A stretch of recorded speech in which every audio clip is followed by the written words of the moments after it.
नमस्कार, आप देख रहे हैं एबी न्यूज। एबी न्यूज में दर्शकों आपका स्वागत है। बिहार एक तरह से विधानसभा चुनाव के मोड में आ चुका है।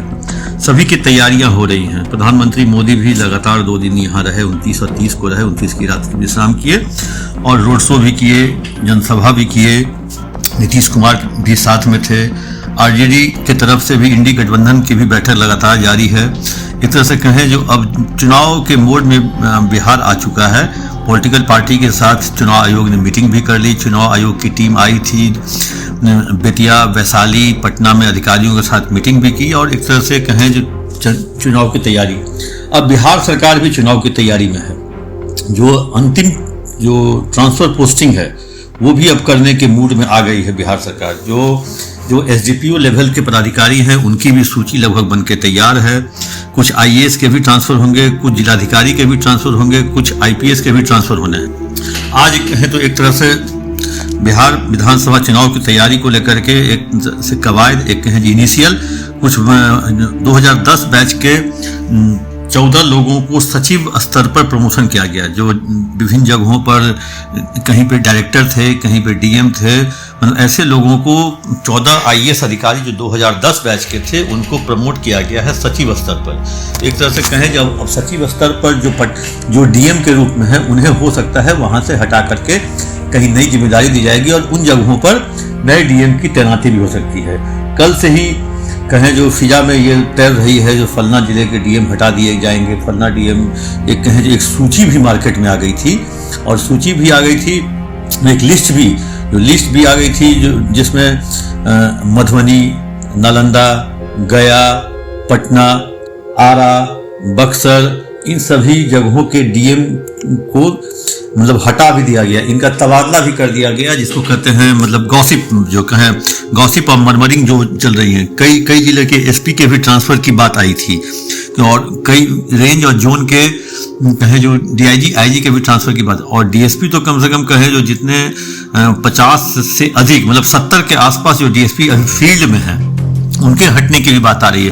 क्योंकि डीएसपी में कहा जाता है जो बिहार विधानसभा चुनाव में अंतिम वर्ष में विधायकों को ये तरजीह दी जाती है, छूट दी जाती है जो अपने पसंद के डीएसपी अपने क्षेत्र में ले जा सकते हैं। इसी के तहत सभी विधायक नाम देते हैं मुख्यमंत्री सचिवालय में, मुख्यमंत्री के प्रधान सचिव को, और तब उस स्तर से उस डीएसपी का तबादला वहां पे किया जाता है। लेकिन सबसे अहम बात है जो जिन 14 आईएएस का एक तरह से कहें जो आज प्रमोशन हुआ है सचिव स्तर में, उसमें राजीव रोशन है जो डीएम दरभंगा है, कौशल किशोर है जो आईसीडीएस में है, कमल तनुज ये पर्यावरण में है, चंद्रशेखर सिंह ये पटना के डीएम है, रचना पाटिल ये आपको कहें जो विशेष सचिव समान प्रशासन है, अवनीश कुमार सिंह ये मुंगेर के डीएम है, राजकुमार ये कॉम्फेड के निदेशक हैं, हिमांशु कुमार राय ये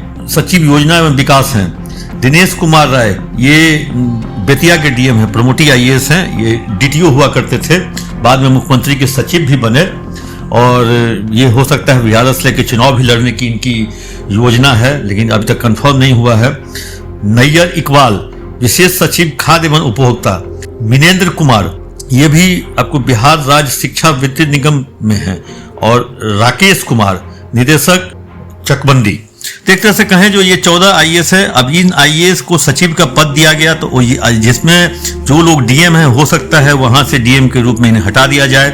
और वैसे भी हल्ला है जो कहा जा रहा है जो पटना के डीएम भी हटेंगे इस चुनाव में, क्योंकि 3 वर्ष इनका हो गया। कुछ दिनों के लिए हटे थे के पाठक से, जब इनका विवाद हुआ था, जब ये शिक्षा सचिव थे के पाठक, तो स्कूल के टाइमिंग को लेकर के विवाद हुआ था। उसके बाद चंद्रशेखर सिंह वहां से हटाए गए थे पटना डीएम और सीएम के सचिव के रूप में इनकी तैनाती हुई थी।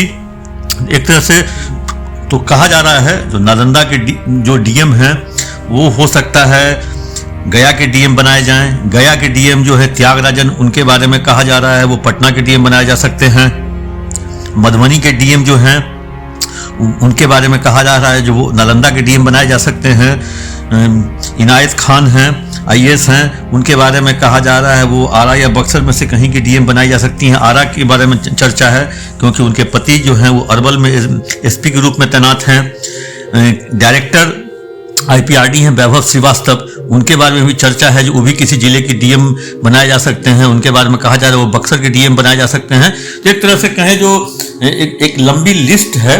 बिहार सरकार आज से लेकर कल तक में इसकी अधिसूचना जारी कर सकती है। हो सकता है जब तक ये न्यूज आप लोग पढ़ रहे हो उसी समय ये अधिसूचना, कहीं उसी के दौरान अधिसूचना जारी भी ना हो जाए। जो ADG हेडक्वार्टर है, एक पुलिस मुख्यालय में भी अहम बदलाव हुआ है। ADG हेडक्वार्टर है कुंदन कृष्णन, उनके पास STF का भी चार्ज है। उन्हें भी नई जिम्मेदारी दी गई है। उन्हें अतिरिक्त प्रभार के रूप में दिया गया है, जो उन्हें विशेष कार्य पदाधिकारी स्थानिक आयुक्त का कार्यालय बिहार भवन नई दिल्ली का अतिरिक्त प्रभार भी दिया गया है। तो अब कुंदन कृष्णन ADG हेडक्वार्टर के साथ STF और स्थानिक आयुक्त बिहार निवास दिल्ली बिहार। तो एक तरह से कुंदन कृष्णन को भी नई जिम्मेदारी दी गई है। कुंदन कृष्णन तो वैसे ही पूरे बिहार की जिम्मेदारी भी लिए हुए हैं, लॉ एंड ऑर्डर मेंटेन करने को लेकर के, और ट्रांसफर पोस्टिंग कमेटी के भी वो हेड हैं, लीड कर रहे हैं। बिहार में जितने भी ट्रांसफर हो रहे हैं सिपाही से लेकर के इंस्पेक्टर तक का, उस कमेटी के वो सब कुछ है, लीड करने वाले हैं। एक तरह से कहें जो अब बिहार में चुनाव को लेकर के हो सकता है जो जून के पहले सप्ताह तक जितने भी ट्रांसफर पोस्टिंग है वो सब पूरी कर ली जाएगी, क्योंकि सब विधायक अपने अपने चहेते अफसर को लेकर के वहाँ अपना चुनाव क्षेत्र में जाना चाहते हैं। उनको लगता है जो अपने चहेते अफसर को लेकर जाएंगे तो उनके लिए वो चुनाव या वोटर मैनेज करते हैं। अब वो जमाना गया जब बैलेट से वोटिंग होती थी, और कहें जो अब तो EVM से होती है चुनाव। तो वैसी स्थिति में अब ये लोग मुगालते में रहते हैं, जो अधिकारी को लेके जाएंगे तो हम चुनाव जीत जाएंगे। वैसे ही जितने भी SDO BDO की पोस्टिंग होनी थी वो कर दी गई है। जितने भी लोग अपना SDO ले जाना चाहते थे वो अपना ले जा चुके हैं। जितने भी फील्ड में डायरेक्ट IAS और IPS ट्रेनिंग ले रहे थे उनको कम बैक कर दिया गया है, उनको विभिन्न जगहों पर मुख्यालय में डाल दिया गया है। जितने भी प्रोफेशनल DSP थे उनको किसी भी कोई फील्ड में नहीं डाला गया है। सबको कहें जो साइबर में, स्पेशल ब्रांच में, निगरानी में, EOU में डाल दिया गया है। क्योंकि अगर जो नए IAS IPS और नए प्रोफेशनल DSP हैं वो अगर चुनाव में अचानक से उतर जाते हैं और उन्हें अगर कुछ नागवार गुजरती है तो सरकार के लिए परेशानी का कारण बन सकता है।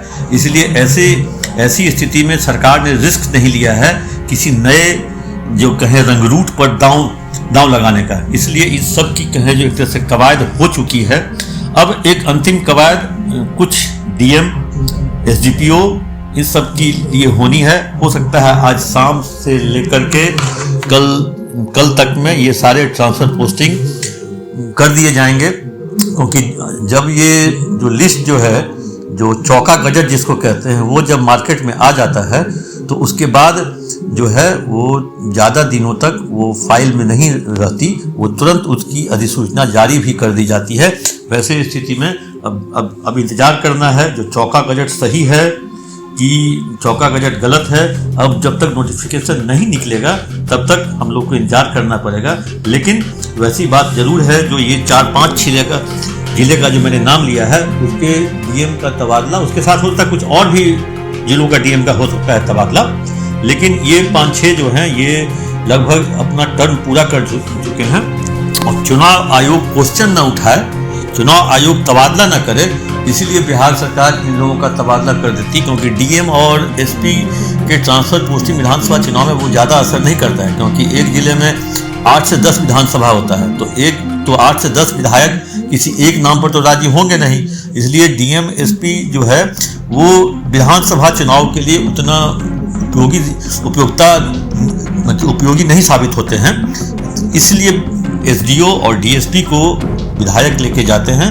आज जिसकी सूची भी बन चुकी है, जिसके इंतजार में हम और आप दर्शक सब हैं। दर्शकों कैसा लगा आप अपना कमेंट बॉक्स में जाकर जरूर दें।